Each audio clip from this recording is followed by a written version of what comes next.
Buenos días. Dios les continúe bendiciendo. Seguimos aquí en nuestro libro de Génesis y hoy vamos a leer el capítulo 6. Lleva como título La maldad de los hombres. Leemos en el nombre del Padre, del Hijo y del Espíritu Santo. Amén.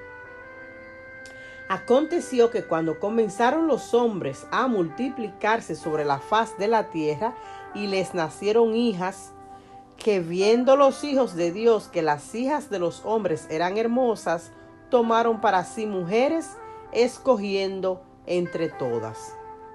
Y dijo Jehová: no contenderá mi espíritu con el hombre para siempre, porque ciertamente él es carne, mas serán sus días 120 años.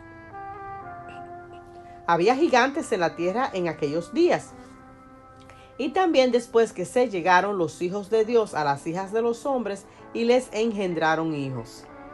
Estos fueron los valientes que desde la antigüedad fueron varones de renombre. Y vio Jehová que la maldad de los hombres era mucha en la tierra, y que todo designio de los pensamientos del corazón de ellos era de continuo solamente el mal. Y se arrepintió Jehová de haber hecho hombre en la tierra, y le dolió en su corazón. Y dijo Jehová: raeré de sobre la faz de la tierra a los hombres que he creado, desde el hombre hasta la bestia, y hasta el reptil, y las aves del cielo, pues me arrepiento de haberlos hecho. Pero Noé halló gracia ante los ojos de Jehová. Versículo 9. Noé construye el arca.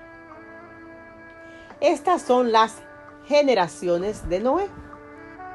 Noé, varón justo, era perfecto en sus generaciones. Con Dios caminó Noé. Y engendró Noé 3 hijos: a Sem, a Cam y a Jafet. Y se corrompió la tierra delante de Dios, y estaba la tierra llena de violencia. Y miró Dios la tierra, y he aquí que estaba corrompida, porque toda carne había corrompido su camino sobre la tierra. Dijo pues Dios a Noé: he decidido el fin de todo ser, porque la tierra está llena de violencia a causa de ellos, y he aquí que yo los destruiré con la tierra. Hazte un arca de madera de gofer, harás aposentos en el arca, y la calafatearás con brea por dentro y por fuera. Y de esta manera la harás: de 300 codos de longitud de arca, de 50 codos su anchura, y de 30 codos su altura.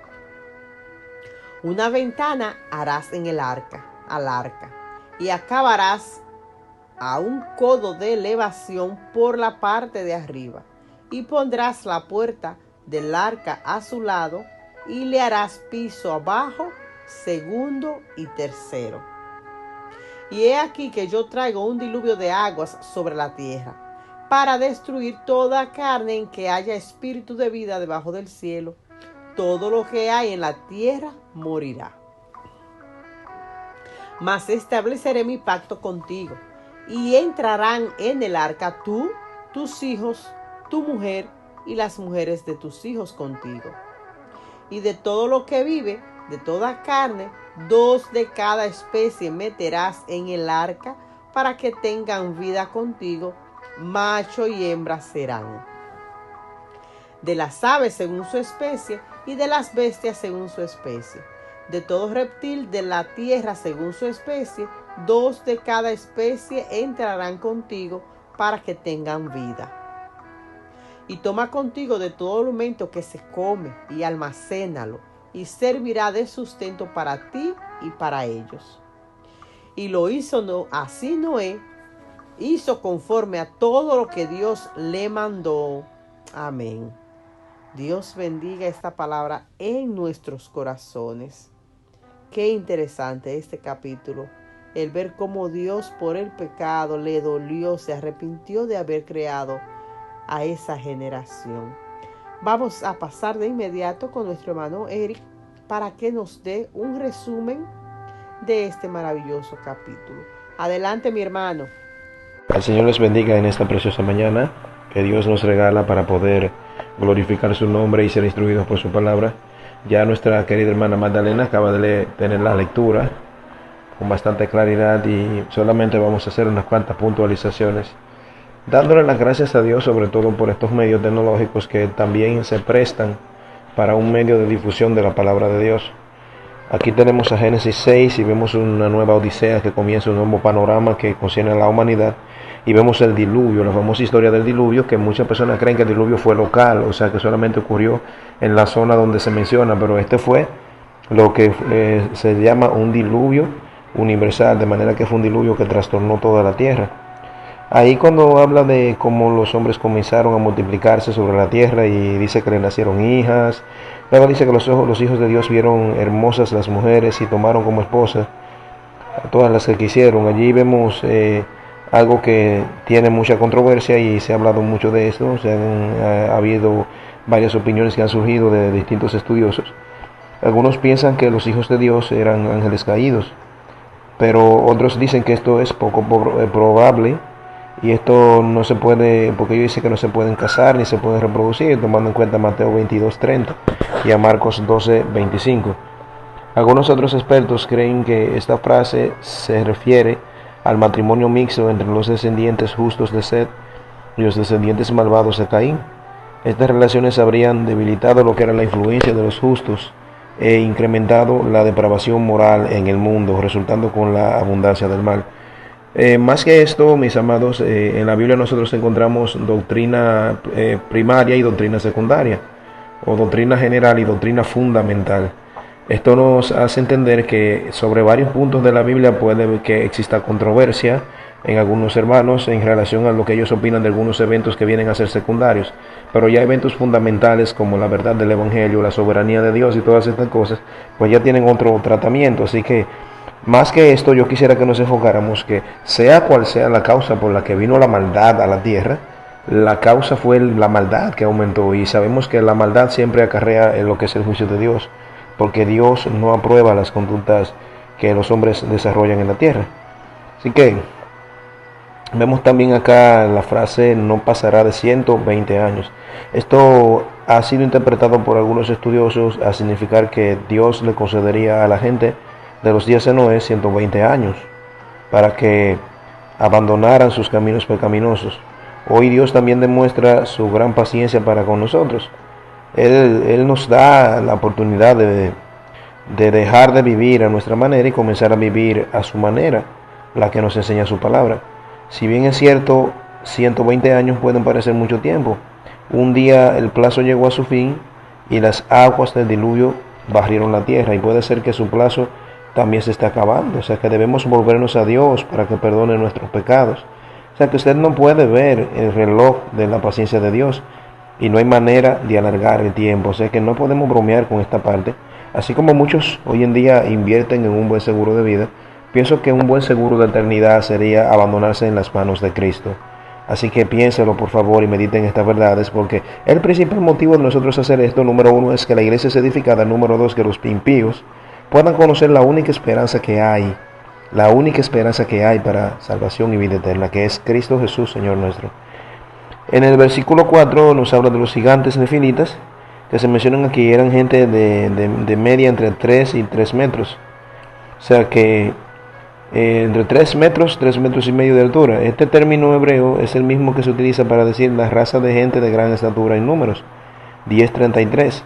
Ahí vemos que se nos habla de Goliat, un hombre de alrededor de 3 metros de altura, y aparece también en 1 Samuel 17. Los gigantes aprovechaban su ventaja física para oprimir a la gente que los rodeaba. Aquí también hay otras posturas que parten desde la primera premisa, que nos decía que de la unión de ángeles caídos y mujeres podían haber nacido una raza híbrida gigante. Por eso queda en la discusión teológica secundaria, así que no hay por qué hacer largas explicaciones sobre esto. Esto le tocará a cada quien identificarse con sus razones propias teológicas. Entonces, cuando vemos en el de C6:7, o sea, podemos preguntarnos lo siguiente: ¿quiere decir que Dios se arrepintió de crear a la humanidad, en el sentido de reconocer que había cometido un error. Ahí cuando se habla que se arrepintió Dios, y mucha gente pues saca esto de contexto. La respuesta a esta pregunta sería no, Dios no cambia de parecer. Primera de Samuel 15:29 nos enseña esto. Más bien esto expresa la tristeza de Dios al ver lo que la humanidad estaba haciendo y lo que se hacía a sí misma. O sea que, como la tristeza de que siente un padre ante un hijo rebelde, Dios se entristeció porque la gente eligió el pecado y la muerte en lugar de tener una relación con Él. Allí vemos algo interesante, y es que la Biblia nos enseña la doctrina de la predestinación. Pero la doctrina de la predestinación no anula la responsabilidad humana, sino que ambas cosas actúan de la mano. Dios llama a pecadores a que se arrepientan, y no todos vienen en arrepentimiento y fe, porque ciertamente hay un rechazo en la mente del hombre y una negativa, y por eso es que el hombre debe ser atraído por Dios y reedificado. Por eso predicamos esta palabra, para que tu conciencia se despierte y sepa que no hay otras opciones que pensar. Así que ese arrepentimiento de Dios que vemos allí no es un arrepentimiento de haber cometido un error, sino es un arrepentimiento de la pena que Dios sintió. Porque recuerde que Dios no es un ser impersonal. Dios tiene una personalidad, Dios tiene un sentido del humor, Dios tiene unas emociones, tiene unos propósitos. Él es exactamente un ser sumamente agradable, inteligente, pero también muestra su justicia en contra del pecador. Por eso hay que venir en arrepentimiento y fe. Eso no se nos puede olvidar. No podemos bromear con eso. Dios es la máxima autoridad. Entonces, el pecado de la humanidad, como decíamos, ¿verdad?, entristeció a Dios. Hoy en día nuestro pecado lo entristece, como el pecado de los días de Noé. Sin embargo, Noé agradó a Dios sin tener que ser perfecto. Así que sigamos el ejemplo de Noé y esforcémonos en encontrar favor delante del Señor, a pesar del pecado que nos rodea.